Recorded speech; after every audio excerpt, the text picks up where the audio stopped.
Okay, I'm going to go ahead and kick us off, everyone, because Jake is kind enough to hop in here short notice for this talk, and he's got to do class shortly afterwards, so I want to get us hopping.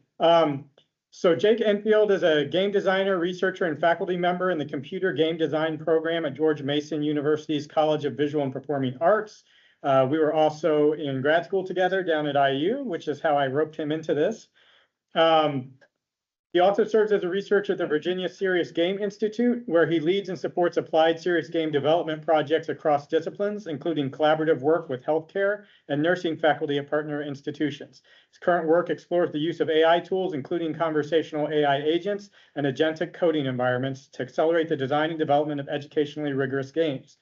This research has dramatically transformed the workflow behind PaizoMath, a browser-based platform of math games for middle and high school students, in which mathematical reasoning is structurally embedded in core game mechanics, not layered on top. Jacob brings 26 years of teaching experience, including 11 years in higher education, and approaches game design from the intersection of pedagogy, systems thinking, and interactive media. He's particularly interested in workflows that allow educators and researchers, regardless of programming background, to bring serious game concepts to life with greater speed and fidelity. So Jake and I reconnected after a couple of years, and he was showing me what he was doing with PaizoMath. I think it's super cool, so I wanted to bring this into you guys and also share it with our larger college. So thanks so much, Jake. Need anything from me, let me know. We're going to be having some students getting pizza in the background, but otherwise, the rest is up to you. Nice. No pizza for me. Okay. I'll send one in the chat. So welcome. Oh, one more thing, Bill. Am I able to share when I'm ready? You should be able to. Okay. Okay, great. Well, you guys all had the introduction, so I feel blessed to be able to talk to you. This is a talk that I'm actually planning to give at the Serious Play Conference if my proposal gets accepted, which I strong faith it will. But it's my current passion at work. Let's go ahead and start this slideshow, and you can see what I'm doing. So welcome again. I'm Jacob Enfield, or am I? AI created this slide, and it says that I work at George Mason University, that I'm in the computer game design department, and that I'm affiliated with the Virginia Serious Game Institute. But is that true? It is true. No big surprise there. But this talk is not really about can you trust AI, but it might kind of tangentially dip into that a little bit. But there's more to me than just that. I am also, like Bill said, I've been teaching for a long time. I've taught math for many years at the high school level, computer science. All that relates to what we'll be talking about today. And I also created PaizoMath. The link is down there. You can check it out if you'd like.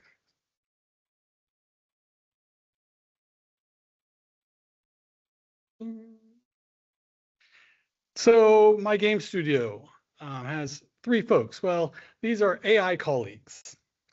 So, currently you might consider them AI tools, but these I start thinking of as people as I start working with them. And so they each have a very different, distinct personality, which we'll get into, and working with each one of them is kind of different from the other, but they all have some common tendencies as well. So the consultant, the designer, and the developer, you'll meet them more in person later. But this is my current team for my development studio. But I was developing games before I had AI. So I'm going to start off by showing you the platform so you know what it looks like. And I'm going to show you one of the games that I created before I had my team. And then we'll get into what changed with AI.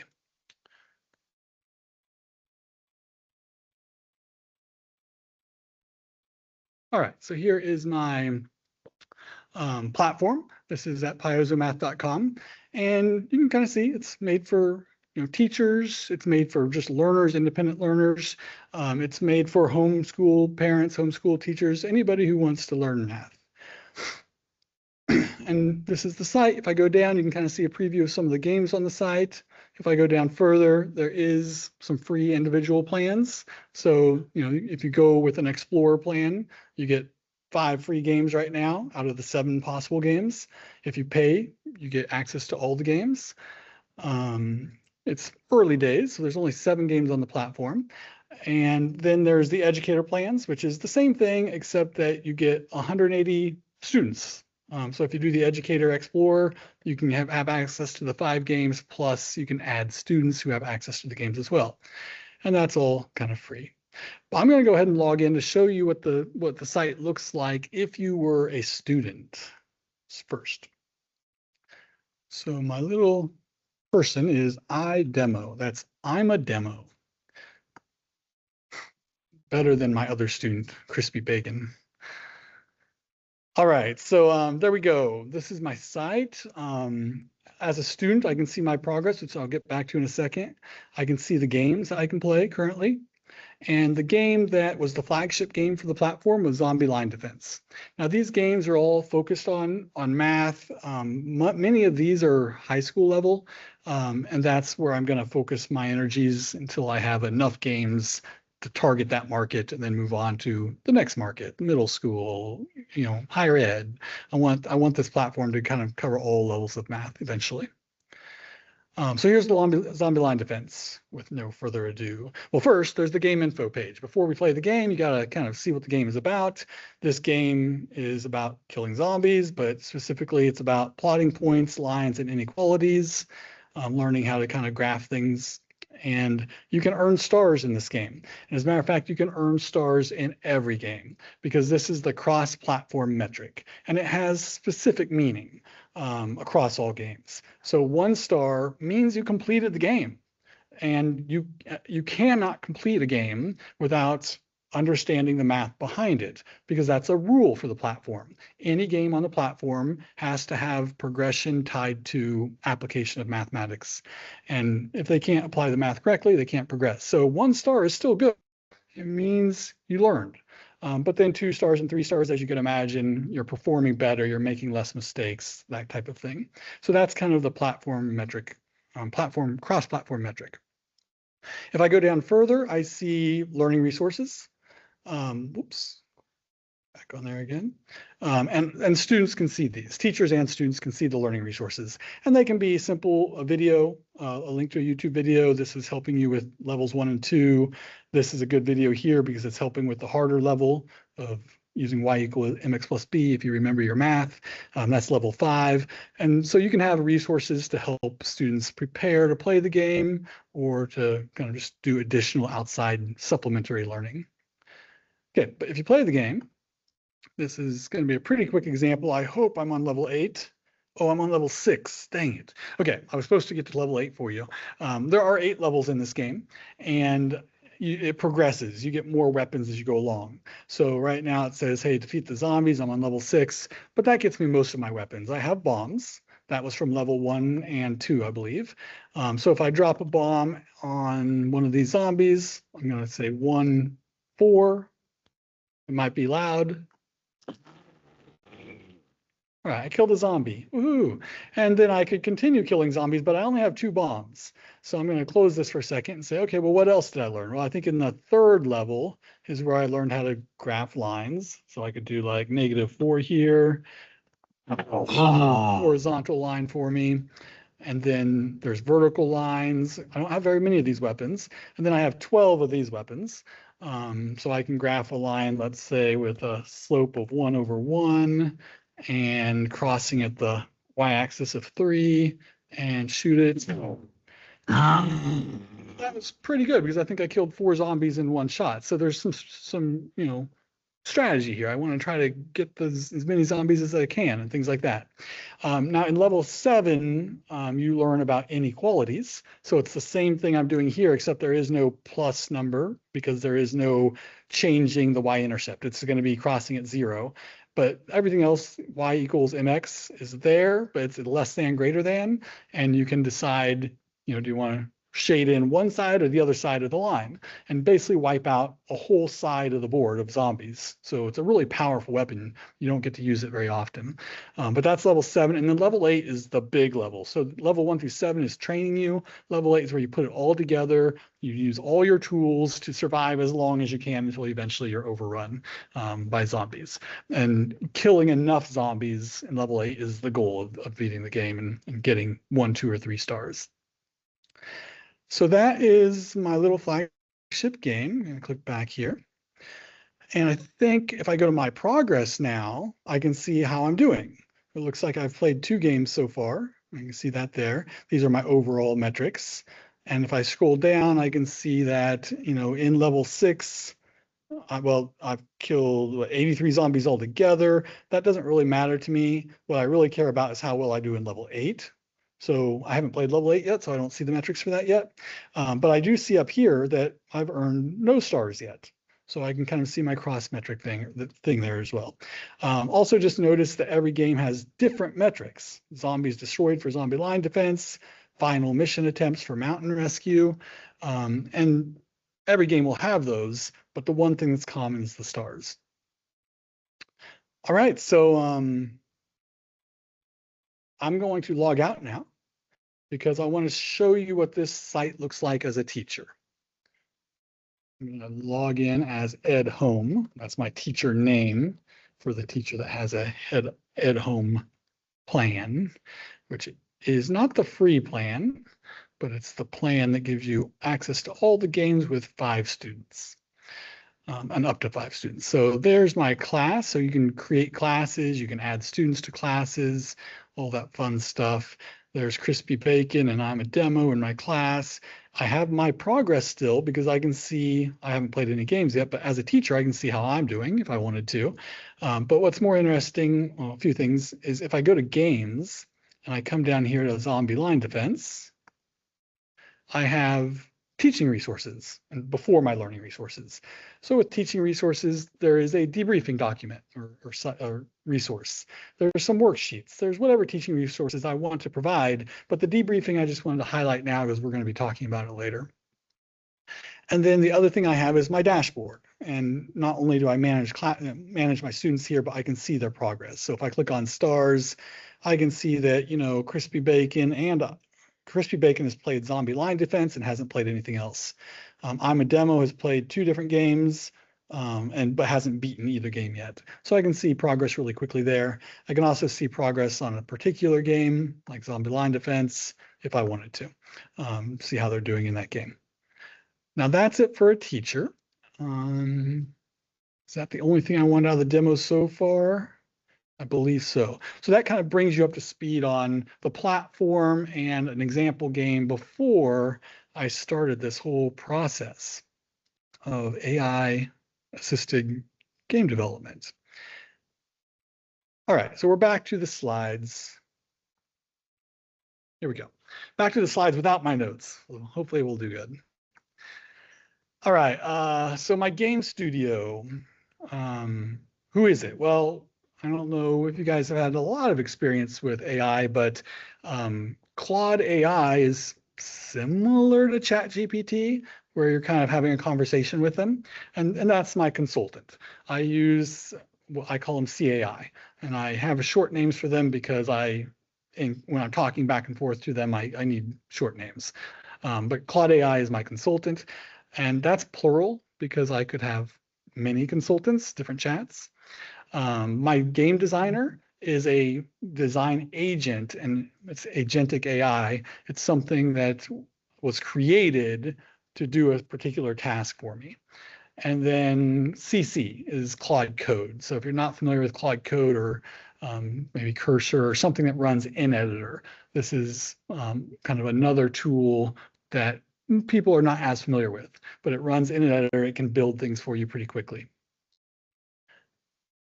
So let's talk about these folks a little bit more because I think of them as having personalities. Well, first of all, I think all of them, as any AI, is having some distinct personalities.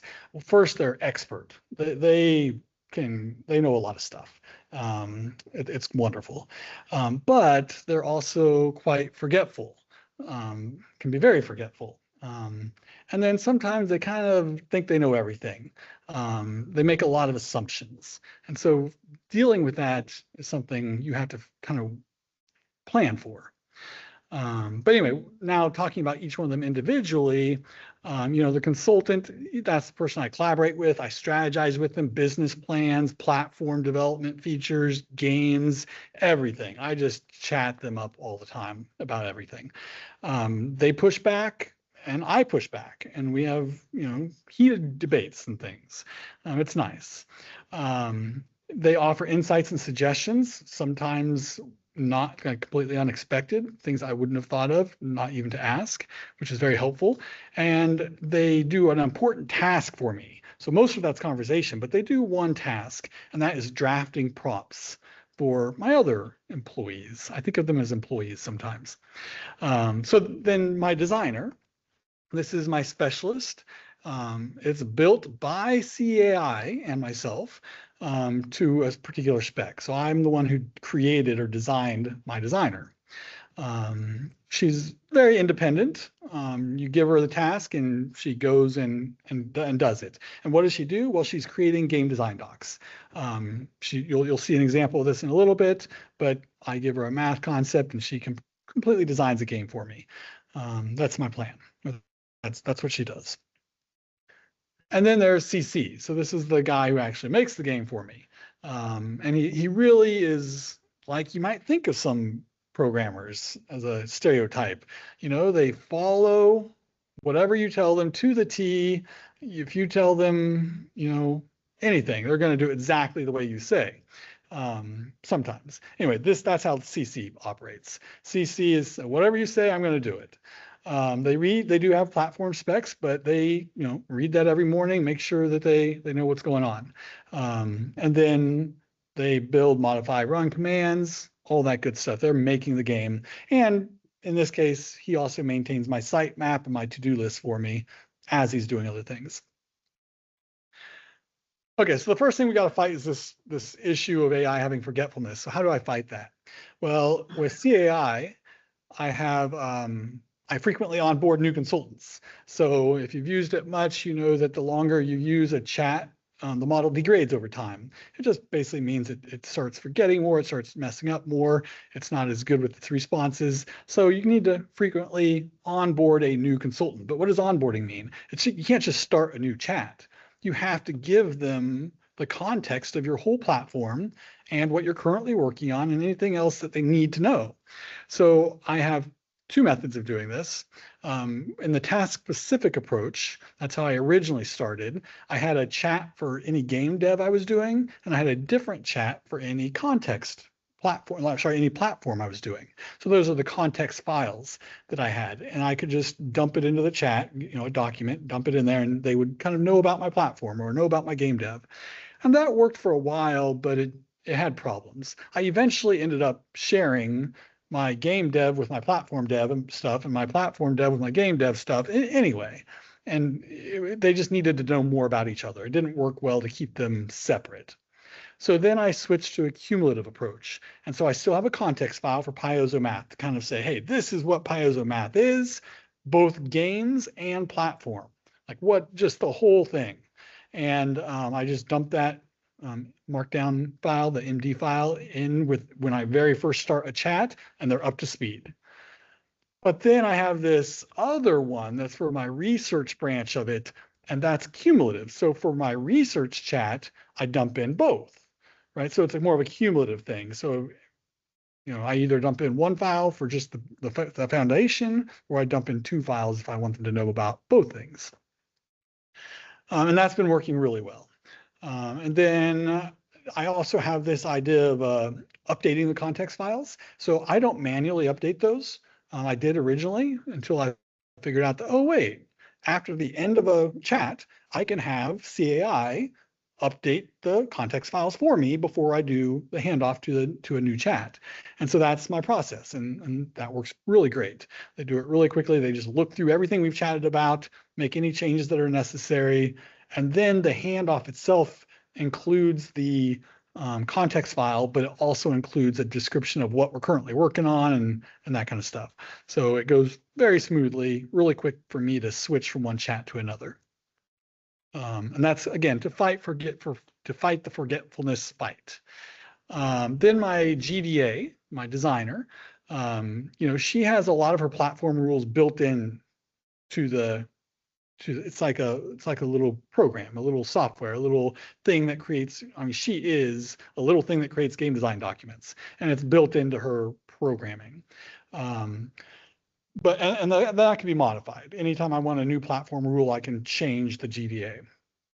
But then there's also audits own work against platform rules. And this is kind of a necessary step because when you ask AI to do something, sometimes it doesn't do it correctly. So forcing it to audit itself is pretty nice. And it's a good way to catch mistakes and make sure that the game designs all follow the platform rules when they're being created. And then CC is my programmer, my developer, and like I mentioned before, he kind of gets briefed every morning. What are the platform specs? And I use a simple file, Claude.md, for that. Again, I don't maintain that. CAI kind of helps me give. There's a process to it, but basically CC and CAI help me maintain that. They make sure it gets updated so that it's always up to date, and I don't have to do that myself. So they all have their own ways of kind of keeping track of everything. Here is the example of Claude.md. This is somewhere inside the file, but it's where the platform rules are listed. And again, every time I start a new session with CC, Claude Code, it reads the entire file, including these platform rules. So it knows it all. And you can see a couple rules there, like the stars, what they mean, 0 is played, 1 is completed with whatever. Lots of rules for what defines my game. But the Claude.md also includes everything about the platform, not just games. So I designed my own designer. What does that mean? Well, you've used some type of AI, I'm sure. And you've got this little chat window here, and you can kind of, on the left, you can see me chatting. And you can see, like, I told it to make this thing, and it just did it right there in the preview window. It kind of built it in JavaScript, HTML, kind of put it over on the side, and it worked. I told it to make a game, and it did. And then I just went back over and over, just chatting, saying, hey, change this, fix that, just revision after revision until I got it working the way I wanted to. And again, the way I want it to work is I give a math concept and it gives me a game design doc. And it takes about 30 seconds for it to generate one. So I designed my own designer and I gave it the rules and kind of the specifics. So that's why I say it behaves the way I told it to behave. I designed it. So there's a workflow for making these games. The current workflow is design. Start with the GDD, the game design, the GDA to make my GDDs, my game designer to create my game design docs, and revise them. I have the GDA when it creates the GDD, the design doc. It gives me easy ways to revise them, either through an AI prompt or manually modifying fields. And then I take that and I pass it off to the developer. The developer takes that thing and creates a game. The first time I did that, it made Mountain Rescue, which you'll see in a moment. That's the game that we're going to be chatting about, the game that we made with AI. And then you keep doing revisions, making sure it has no bugs, making sure it's exactly the way you want it to be. But again, you're not typing any code. The first game I made, I didn't touch one line of code. I never touched one line of code for that game. I just told it what I wanted, and it would make the revisions. And then I passed it on to reconciliation. So what does that mean? Well, the game was finished, but the game design doc no longer matched the game. So that was, hey, going back to the GDA and say, now this is what the game is, update the game, the GDD, so it's up to speed, which then lets me move on to the debrief session of saying, I need questions for debriefing. If you know about games for learning and game-based learning, you know that debriefing is typically considered a pretty critical part of learning from games. That after you play a game, you talk about the game with the other people who have played it. One of the big things I take from debriefing is it's a chance to avoid misconceptions. You played the game, you got something to work, so you think this is what the math is, but you could be wrong, or there could be other things that you're missing. So it's a chance to kind of get that shared experience and talk about it and make sure that everybody's learning what they should be learning, amongst other things that debrief provides. But for each one of these, there's an iteration loop involved, and I am involved. and CAI, my consultant, is involved in kind of iterating over these over and over.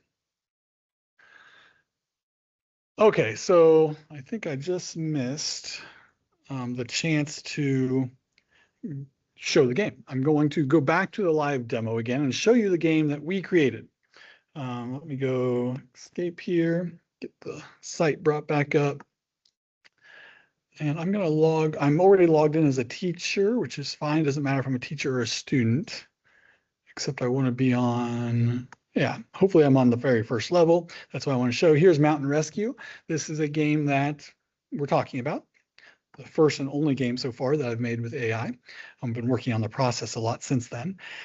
And it's basically your hiker, you're stranded deep in the mountains and you have to escape. You're going to be learning, what are you going to be learning? Trigonometry, right triangle trigonometry. There is only one teaching resource right now. That's the debrief, and I haven't added any learning resources yet. So if I go here and press play, there's the game. And you can first might see that, oh, there's the art you might think is not as nice. And I agree. This was all art generated by CC using SVGs. So they generated all the art. If I do have a different process in place now, it also didn't have any audio when I first did it. And it doesn't generate audio for me. CC doesn't do that. So one of the things I did right off the bat was I said, well, how can I get audio in here? And the process that we developed for this game, which now has it, is just to find the audio files we need, like, what do we need? What kind of sounds do we need? Sound effects and things like that. And then put them in an audio folder and then ask CC to build the game. As long as he has access to those files, then he can build the game using them. And that's the same thing we're doing with the art. We're going to have an art folder, and everything related to art will go into that folder. Animations, any kind of sprite sheets, anything that CC needs to go in there before it's asked to make the game. But if I play the game a little bit here, you can see I'm at this little helicopter. I have to get to the rescue spot. I'm only going to play one step of this path. So I go to step 1, then 2, then 3. I get there and I save the people. There are 8 missions, and you're looking at mission number 1.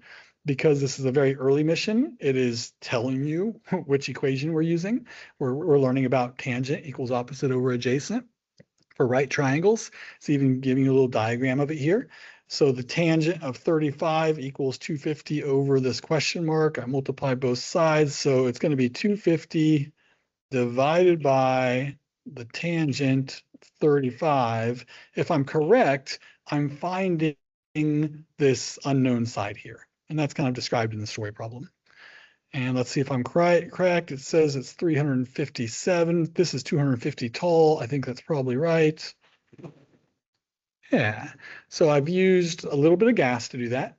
You can see my fuel gauge has gone down a little bit. If I have a perfect game, I'll use half my fuel. If I run out of fuel, I don't pass the level. I have to replay the level. And then again, I just keep using these equations to get across. And in the first level, you learn about tangent. Second level is sine, I believe. Third level is cosine. Fourth level, I'll call them missions here, but they're levels. The fourth mission, you use all of those together, and maybe there's some extra spots along the way, a few more problems. And then you learn the inverse sine, then the inverse cosine, then inverse tangent. And then in the final mission, which is mission 8, it's kind of like zombie line defenses. That's where you get to use them all. And they're all mixed together, and you got to figure out which one to use and hopefully win the game. All right. So that is PaizoMath. Sorry, that is Mountain Rescue. I'm going to bring back my slides. And we'll have time for questions at the end. So don't fret if you are having ideas come to your head. The AI didn't teach me the rule. The AI didn't teach me the rule. So the rule we're talking about here is, I kind of getting ahead of myself a little bit, is there was something wrong with that game. I'm not talking about the art. I played both games. I've had other people play both games, and the game was not very fun. And it took me a while to realize what the problem was. But if you think about the difference between zombie line defense and the mission and the mountain rescue, the zombie line defense has strategy involved, right? You do have to know the math to progress, which is a rule of the platform, and Mountain Rescue did have that. You can't progress through the game without knowing the math, but it had no strategic layer. In zombie line defense, you have to choose the right weapon. You have to try to kill as many zombies. You have to use the weapon in a way that is most effective. Where in this one, it's just basically a gated test. It's like gated gameplay. You solve it and you get to move on, and that is pretty transparent to learners pretty quickly. They're like, oh, I'm just taking a test. And so it also takes out kind of a meaningful part of what makes games fun, and that is strategy.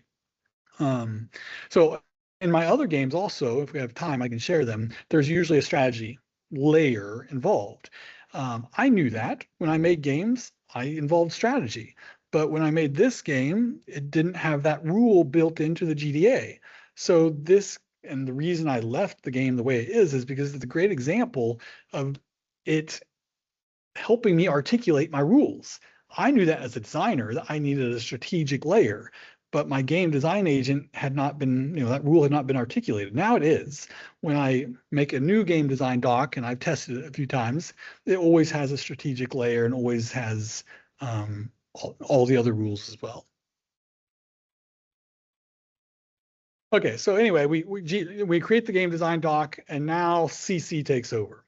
Claude Code this is a little example of what Claude Code looks like. It's got Visual Studio open. It's an editor. In the middle there is some code. I just had open to show you that it's a code editor. On the left are all the files for my whole platform, actually. But on the right, that's what Claude Code looks like. It has a little chat window, and you tell it things. And you can see at the top of that, I said, I don't know if you see my prompt. Yeah, I did. That little prompt, I tried to make a very short one as a demo, but it says, check this engine.js for any audio files is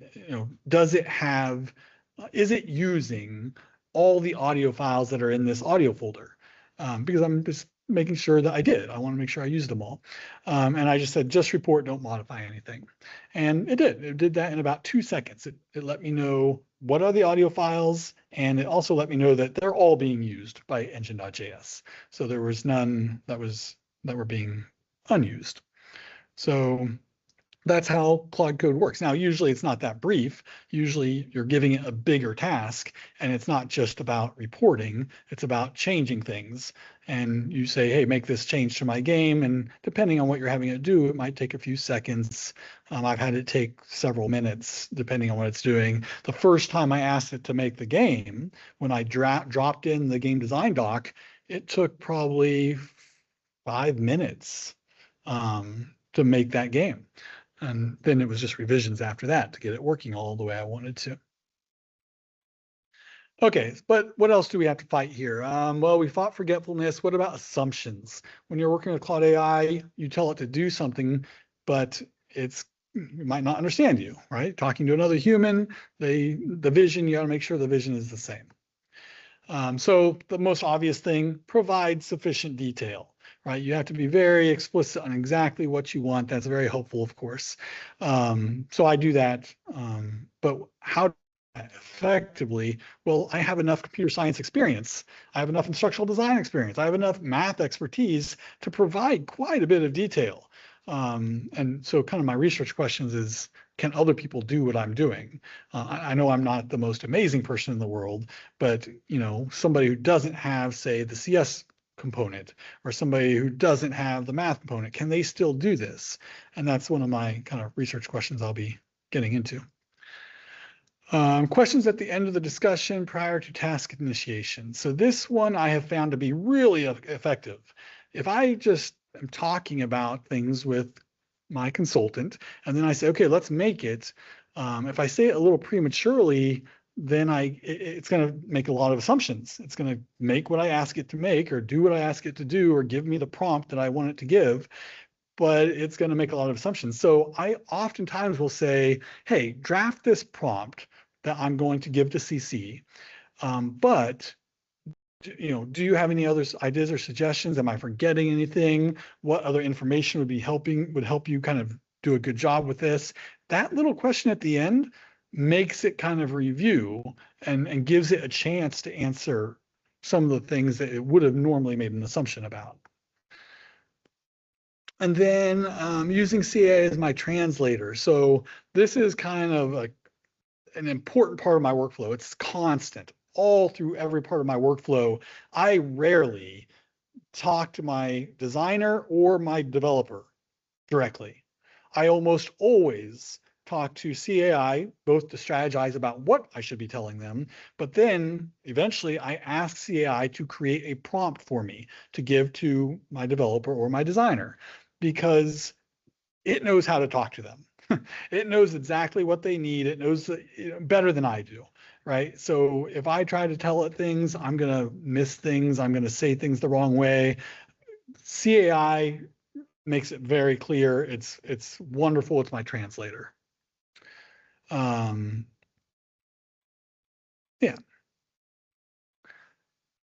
So talking to the consultant first, here's an example of what that looks like. On the left, you can see what I told CAI, my consultant. On the right, you can see the output it gave me, and the prompt it was giving me to then give on to CC. I'll give you a few moments to read that. Not all of it, to browse it.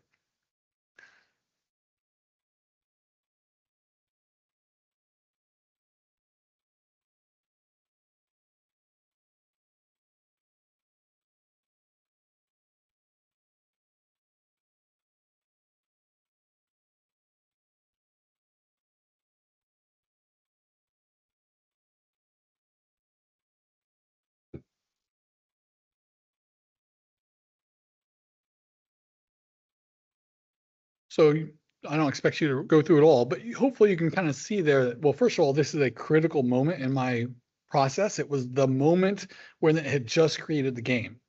And you can see I just had a wall of, problems. But, it was just not structured. It was just, this is everything I'm seeing. And what do I do about it? And in this case, it immediately gave me a prompt for Claude Code. It said, hey, these are all things that we don't really need to discuss. I didn't give it a question at the end to ask if it has any concerns. And it just gave me the prompt to give to CC. I can copy and paste that, give it to CC, and it can start making the changes for me. But often, and more, I'd say more typically, it would lead to a little discussion, right, of more clarification that the consultant needs before creating the prompt. So that's typically the process. I probe it, we discuss it for a while, and then eventually creates this prompt that I can hand off to my designer or to my developer. So let's talk about the AI rabbit hole is what I called it. It's a rabbit hole that exists before AI, but here's an example of it. Since I don't have I do have my notes ready, actually, a different set of notes, but I'll use them. So AI is really powerful, right? It can create new features for your platform or new features for your game really quick. If you can describe it in a few moments, it can create it. And that lends itself to a big risk that game developers and software developers all know about. It's called feature creep. It's like you just keep adding more. You keep adding more. It can do this now. Oh, it can do this now. Well, that's a really big risk with AI because you can do it really quick. And so that's something you need to be concerned about, is when to do it and when not to do it. But I'm actually going to focus on something that happened kind of on the opposite end of that. Is I asked to do something very simple. And I was spending a ton of time trying to get that simple thing to work. And what I learned from that in a moment. So let's think about that. So what was I asking it to do? You might see there that it has this little waving hand that says handoff suggested.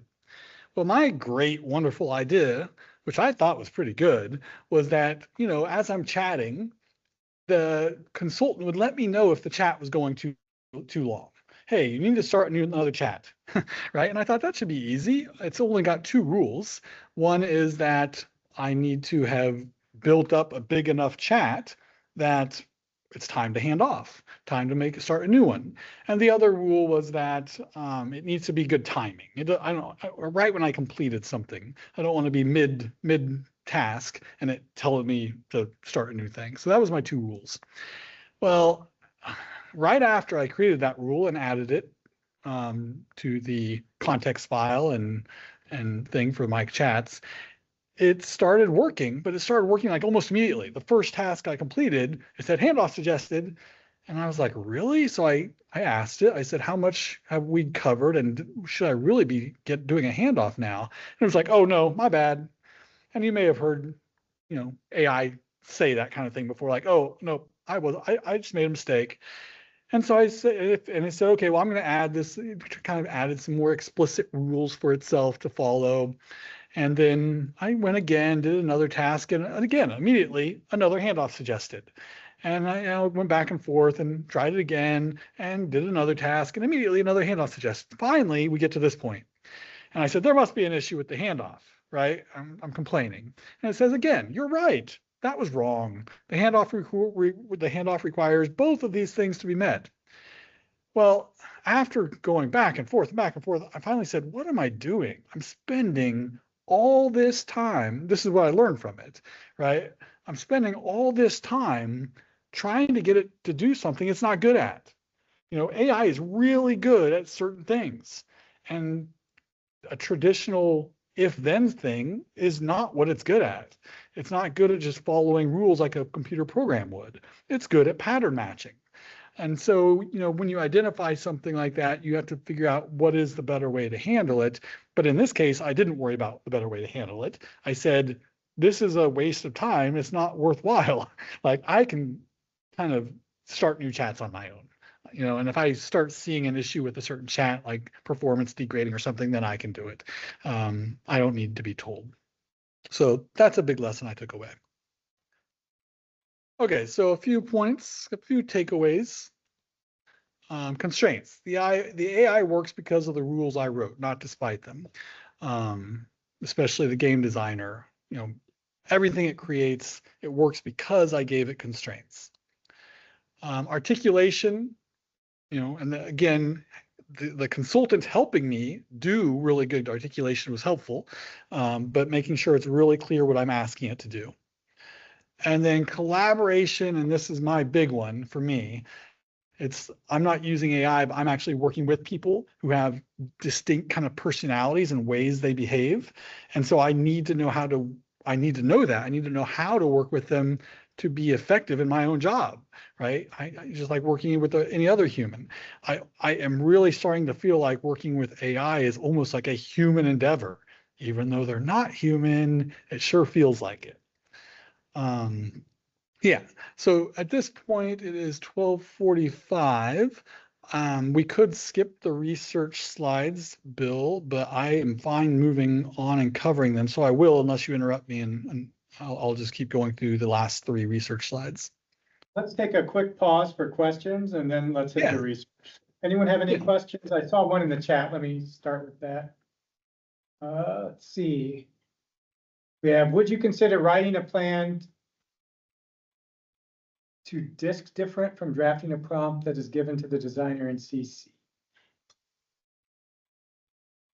Not sure. Do you get that, Jake, or we need someone to retype? I'm not sure the disk is right. I have thoughts if you're talking about having the AI agents talk to each other and pass information between each other, but I'm not sure if that's what's being asked. So I would ask DK, is that what's being asked, or do you need to clarify?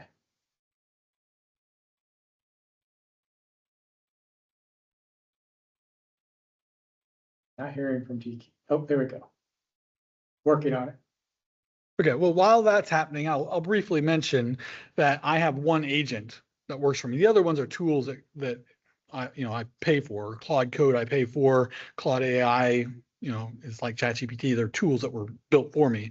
The game design agent That's agentic AI. That's an agent that I created that kind of works for me. And if I create other agents, I can have those agents communicate to each other. I could have the game design agent pass off a game design doc to a playtest agent who could play my game for me and then send it back, and they can talk back and forth to each other. There is a risk, if you've read about that at all, about that getting into an infinite loop. So you have to restrict how much they can talk to each other, but it can, and originally when you have them talk to each other, you should be the in-between person.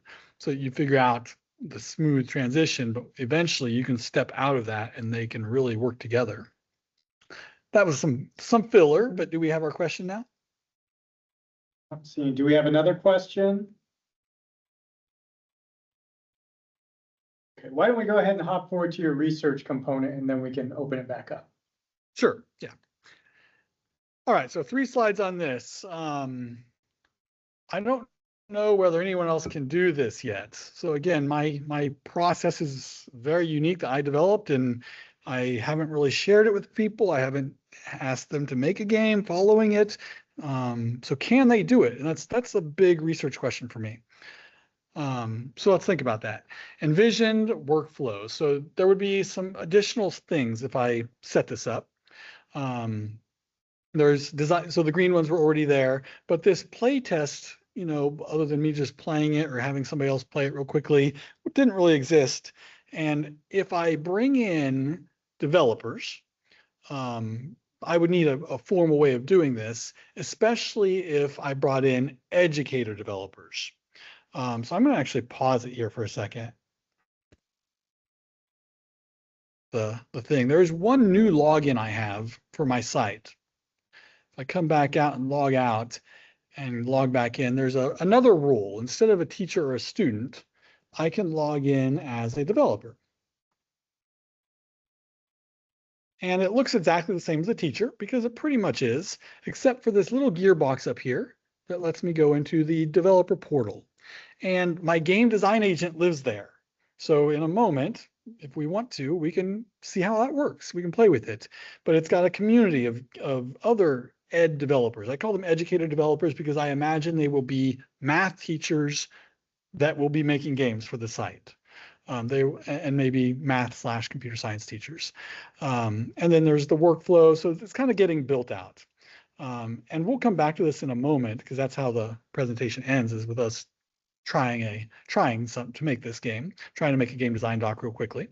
But I'm going to minimize that. So with that ed developer kind of in mind, where am I going with this playtest thing? Well, I'm going to be able to share the game. So when I make a game, it won't, it'll get published onto the platform, but only for those you want to share with. So you can share with your students and then have them play the game, or you can share with the other ed dev community members, other math, computer science teachers that are making games. You can share with them and they can play your game, but it's not published to the whole platform. And then as they play your game, they can report bugs. They'll have these literally text fields underneath the game that they can type in whenever they want. They can report bugs and they can suggest improvements. So it's kind of a built-in playtest mechanism.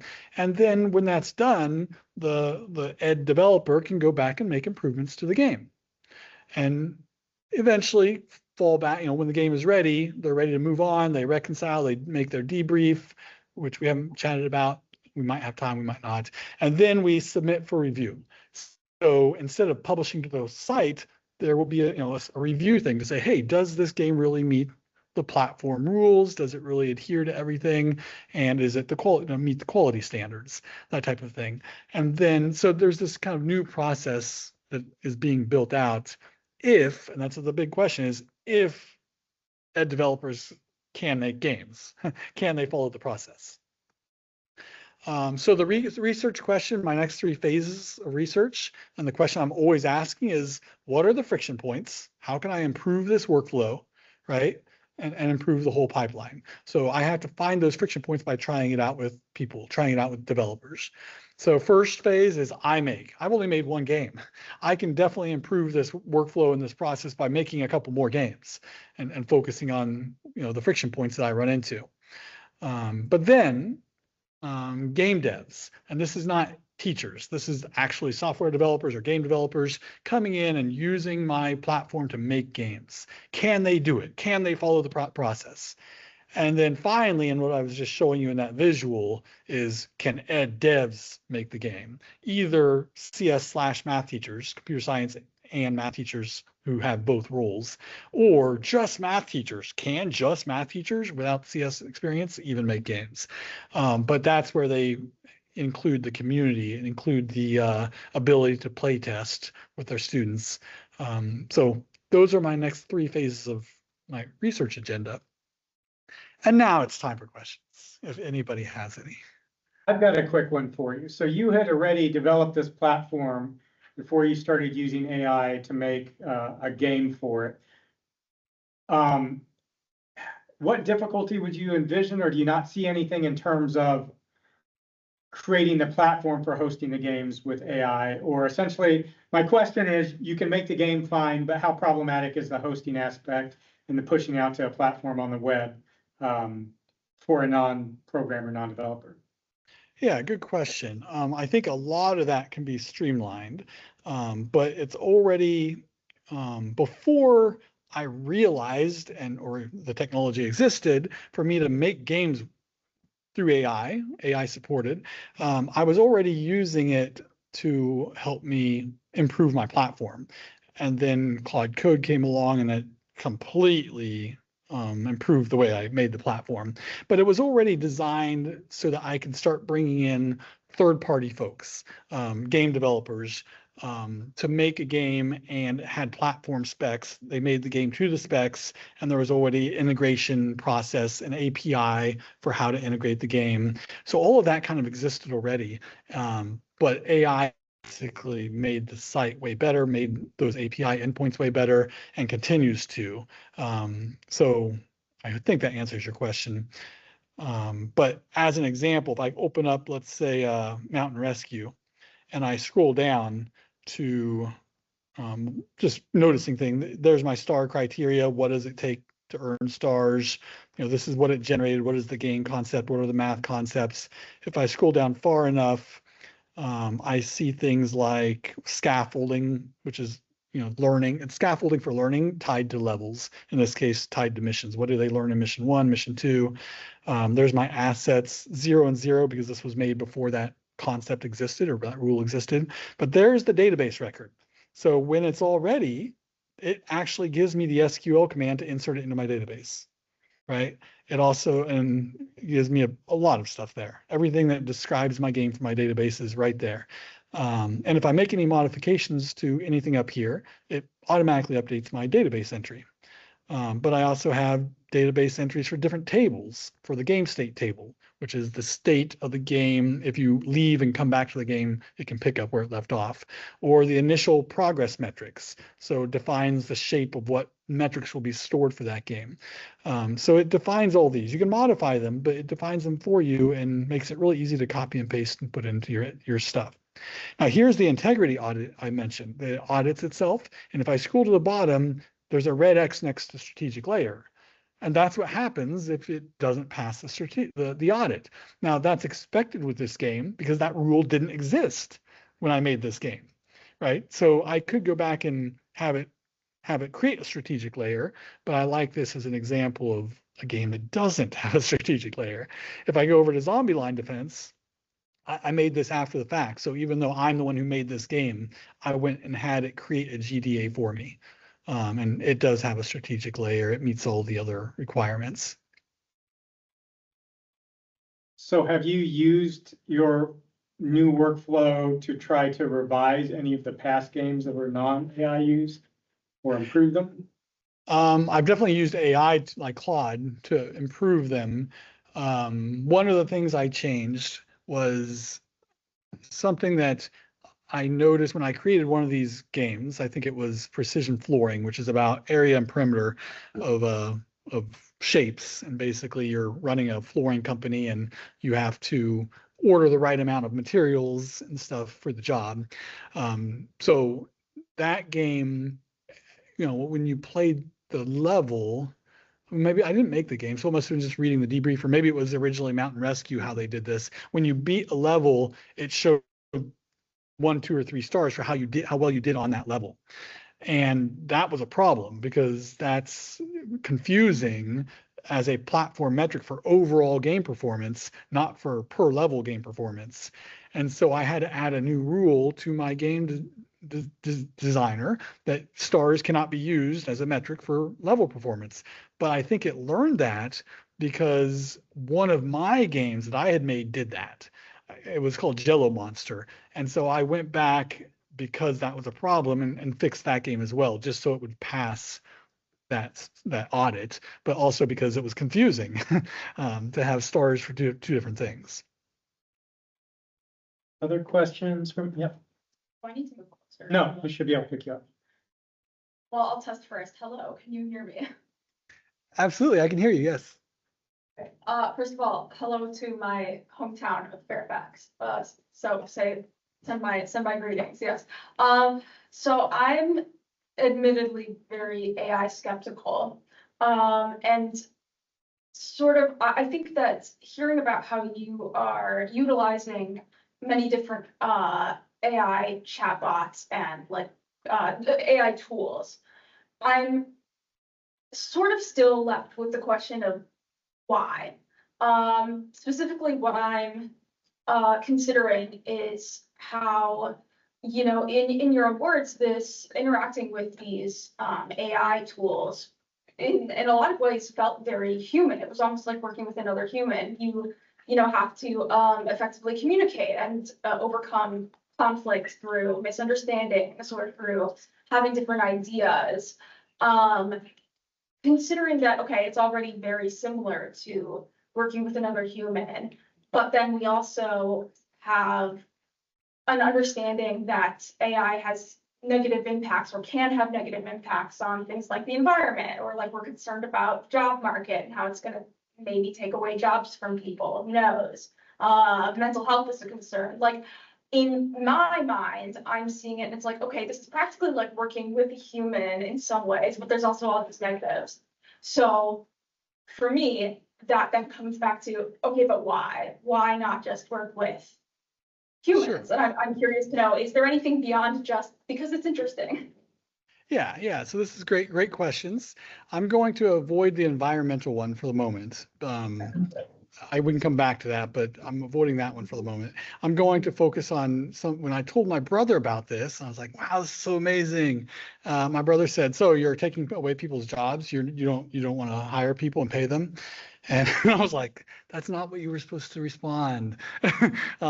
But then it did make me think about it a little bit. And I was like, well, think about me. I'm creating this platform. It was a hobby. And it was only a hobby because there was a bottleneck, a content bottleneck. It was taking me a few months, if I had time, with my other job and stuff, to make a game. It was just very inefficient, and a platform is not 7 games, right? A platform is going to be hundreds of games at least. And so it was not practical for me to do it. Now, maybe I could get funding and do that. So basically, this made it way more efficient. I made that first game in 3 days, right? And that wasn't working full time those 3 days. So I made it really fast. Now, does it take away jobs? Not really, because I didn't have money to hire people anyway. But I have a lot of thoughts on that too. One is there are new jobs involved here. I do need developers. I do need people to do the work. They're just going to be way more efficient, right? So they're going to be able to produce either things much more faster or better, or just much higher quality stuff if they're spending more time on it. And the advantage of that is clear for me as a business owner, is that it makes it possible to get started and going. Hiring somebody was just not practical for me. And this Claude code, currently I think I spend $100 a month for it, which sounds like a lot, but it's nothing compared to how much it would cost to have this done. Now, there was more thoughts I had on that, but those are the practical ones. The other kind of thing about that is, if you are a bigger company and you can hire people, are you going to be competitive against companies who do adopt this technology? I mean, they could keep the same number of people working, but now they can do so much more, so much faster that you wouldn't really be able to compete. It's just a technology that can't be ignored, whether you agree with it or not, in my opinion. Now, that's happening in the software development across all software development industries. It's just changing it completely. What is a game programmer? What is it? Even I can't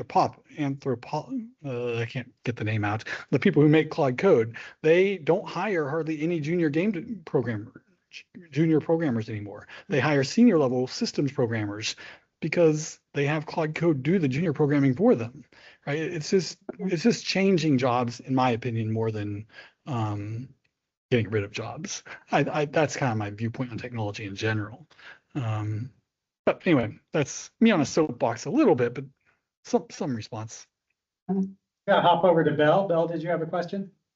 Yeah, first I want to thank you so much for your talk today. I really appreciate seeing the amount of human effort behind the design thinking and design decision in your platform. So my question is about the next step of involving like more humans in the loop. I understand that like different people can contribute different kinds of expertise, but I wonder how you ensure that what they create actually meets the expectations and also the requirements of the platform. For example, like I can see nowadays, like many people can use tool like Claude Code to quickly build a small demo.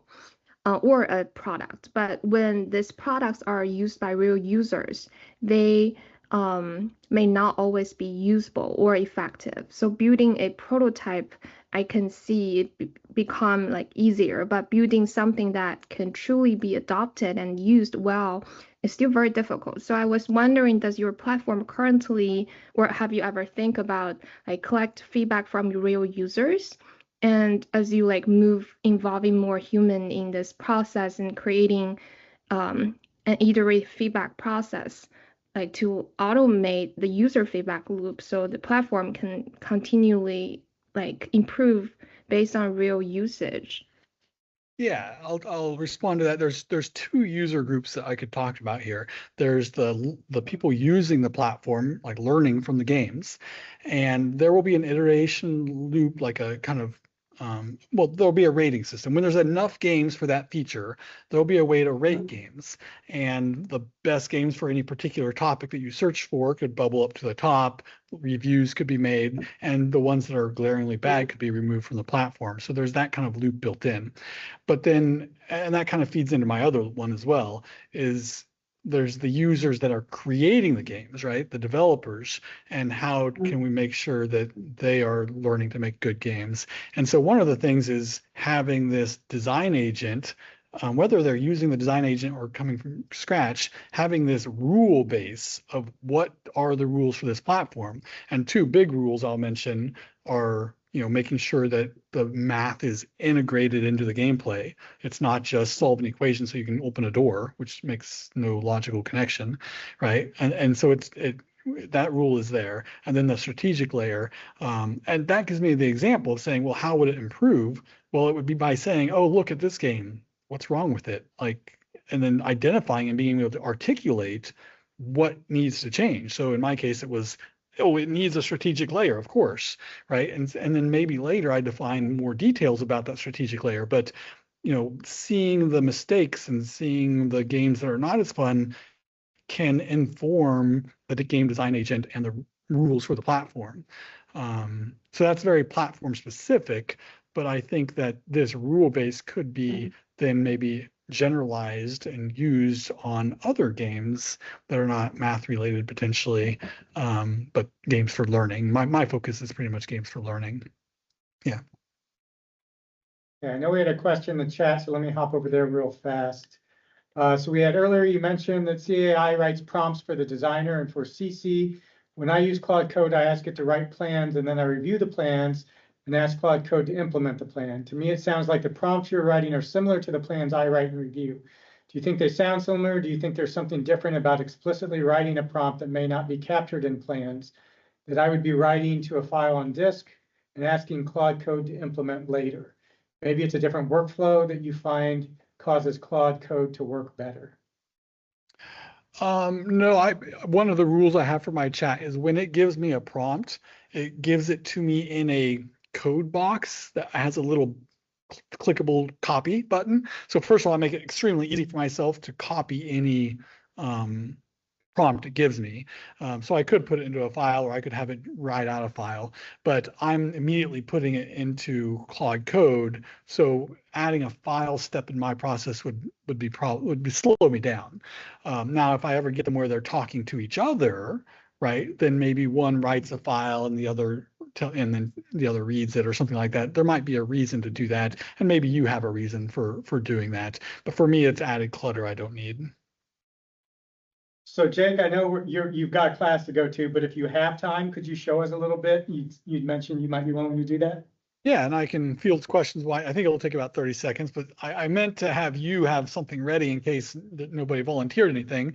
But basically, I'm looking for a math topic. It can be high school level would be nice, or higher ed, higher ed, could be elementary, but just any math topic, sophisticated enough to say, hey, this is cool, or not. So I'm looking at the chat, by the way, now too. So if anybody has we got someone's going to call one out here. Okay. Who won? Statistics is great, but that's a whole domain. So what are they learning in statistics? So what I got someone's going to say one right here. So just pause for a moment. Okay, go ahead. I didn't hear. Surface integrals. Integrals. Okay, again. Surface integrals. I could say what was that, Bill? Let me just type it out. Integrals or a specific type? Surface integrals. Surface integrals. Okay. So let's see. Yeah, I'm curious because I don't know anything about surface integrals. It's been a long time if I have. I've been calculus for a long time. Surface integrals. Okay. Now, by the way, when I come in here to my agent, the first thing I can do is I can suggest what grade bands this is. If I can click if I want. I can say high school and higher ed. That's my guess. But if I click suggest, it's going to go kind of guess. So it thinks higher ed. It doesn't even think high school as my main grade band. So that's what is going to go in the database unless I check high school also. I can do a. Okay. Yeah. She said it should be higher ed. We keep interrupting each other. The game mood or theme, I can type in like space or underwater, or I can leave it blank.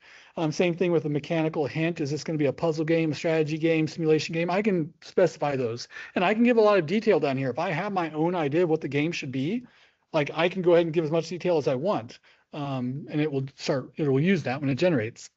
But if you leave those blank, it falls back on a platform rule that I have. One of my platform rules is diversity. I want diversity in the game mood and the themes and the mechanical hints. So it actually looks at my catalog of games and says, oh, look, we haven't had a puzzle game about surface integrals yet, as an example. And so it'll pick one. But I'm going to leave them blank for now. The target platform, you could choose touch screen or if you want or whatever you want, and include it in a free plan or not. So that's it. I'm just going to type in surface integrals and say generate, and let's see how long that takes. But I can probably take one question if there is any while that's generating. Okay, so we did just have one pop up in the chat. Are you using the Anthropic API with an API key for the game design agent? Absolutely. So that's an intelligent question. Somebody knows what they're talking about there. Some techie person over there. So yeah, originally when I was using my game design agent, I used it right inside of the chat, right? Because the consultant was helping me make it and I was going back and forth. The first game I made was right there. And so that was fine. It was just using my tokens, like how, using up how many tokens I get before it says, hey, you can't use me anymore until you wait a week or whatever. That's why I upgraded my plan to the max plan so that it doesn't cut me off so quickly. I became very dependent on it. But back to that question is now I moved that game design agent onto the website so that anybody logged in as a developer can use it. Currently, I'm the only one who has a developer account, and there is no way to create a developer account. So there's a gate there. But if I give anybody a developer account, they would be able to use this, and it uses, I can't remember exact number of, I don't remember what they call it, but maybe it is called tokens. It like uses 700 tokens or something for every game design it comes up with, which Claude told me was equivalent to 3 or 4 cents. So 3 or 4 cents for every game design doc that's generated is what's currently costing me. Yeah, but there is, because it's on the website and anybody logged in can use it, it is set up with an API key and things like that. Back to that question. So here's our game, Flux Sculptor. I'm not going to read through it all, but there's a game concept. Let's see, what is the containment achieved? Complete all missions in chapter by successfully computing surface integrals with correct final flux. Probably worth reading if we had time, the game concept to make sure that there is well, actually, if I scroll down to the audit, it can tell me how did it achieve these things. The math mechanic entanglement. The player's computed surface area differential equation value is the literal input to the simulation engine. Without correct surface integral computation, the simulation produces physically inconsistent results. So basically there's this thing you're working on in the game that you have to use it correctly. But then what's the strategic layer? Players face genuine strategic decisions when choosing among 3 to 5 geometrically distinct surfaces that all validly span the same boundary.